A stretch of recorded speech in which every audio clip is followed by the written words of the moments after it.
एक दिवसीय महाधरना का आयोजन किया गया है। मुख्य उद्देश्य है भ्रष्टाचारी, पलायन, बेरोजगारी और स्वास्थ्य विभाग जो जर्जर अवस्था में है, उस पे हम लोग आज धरना प्रदर्शन किए। खास करके मैं बता दूं आपको, मधुबनी जिला में ऐसा कौन सा दिन नहीं है जिस दिन थाना अध्यक्ष सस्पेंड होता है। अगर करप्शन नहीं है तो थाना अध्यक्ष सस्पेंड कैसे होता है? आपको क्या लगता है मैम, सस्पेंड करने से करप्शन दूर हो जाएगा? बिल्कुल नहीं दूर होगा। खुद एसपी को अपने सर से कुछ लेना होगा। एसपी सर अपने ऊपर कुछ नहीं लेकर तुरंत थाना अध्यक्ष को सस्पेंड करते हैं, बलि का बकरा बना देते हैं और अपने ऐसे बच जाते हैं। तो ऐसे थोड़ी ना होगा। अभी आप देख लीजिए बासोपट्टी में, ये हम नहीं कह रहे हैं, हम आरोप नहीं लगा रहे हैं, बासोपट्टी में खुद एसपी सर पीसी करके बताए हैं कि हमारा थाना अध्यक्ष गांजा बिकवाने में सम्मिलित हुआ। 112 की गाड़ी, हम लोग जब चीख के बोलते थे कि 112 की जो गाड़ी है वो दारू बिकवाने का काम करती है, तो नहीं मानते थे। आज वही एसपी 112 पे जो भी अधिकारी थे उसको सस्पेंड करने का काम किए। तो आपको सब कुछ पता है, सबके सामने है। अभी मधुबनी का थाना अध्यक्ष सस्पेंड हो गया, बासोपट्टी का थाना अध्यक्ष सस्पेंड हो गया, रजौली का थाना अध्यक्ष सस्पेंड हो गया। ये सस्पेंड कब तक चलेगा? ये आप हमें बता दीजिए ना। कुछ भी होता है, मामला संगीन होता है या मामला गंभीर होता है, तो आप लोगों से बचने के लिए थाना अध्यक्ष को सस्पेंड कर देते हैं। क्या ये सही है?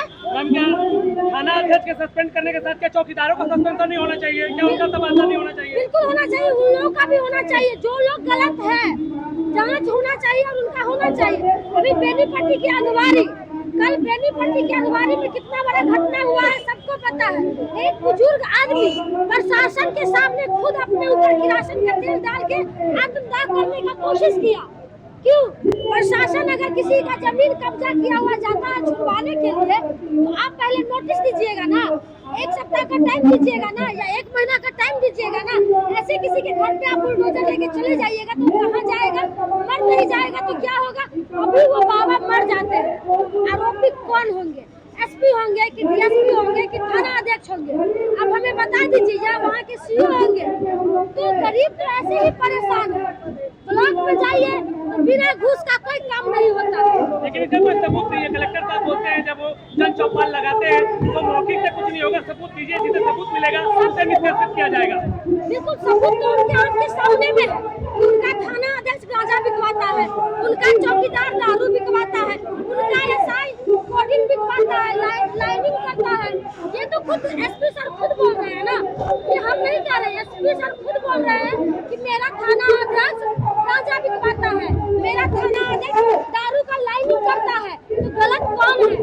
आप यहाँ के गरीब लोगों को परेशान करके जेल में ठूसने का काम करते हैं, और जो दारू माफिया है, बड़े लोग, आप उनसे पैसा लेके लाइनिंग करवाने का काम करते हैं।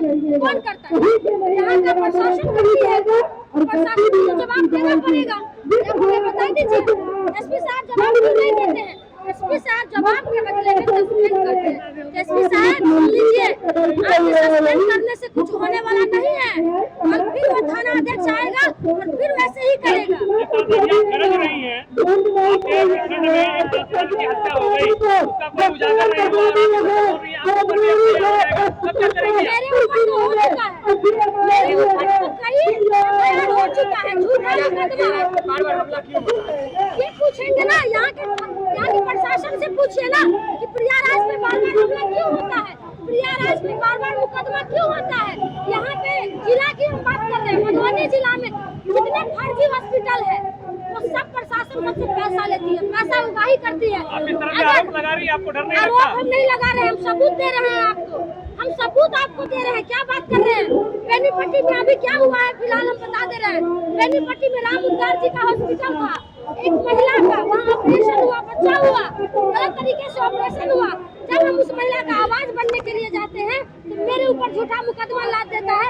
SC ST की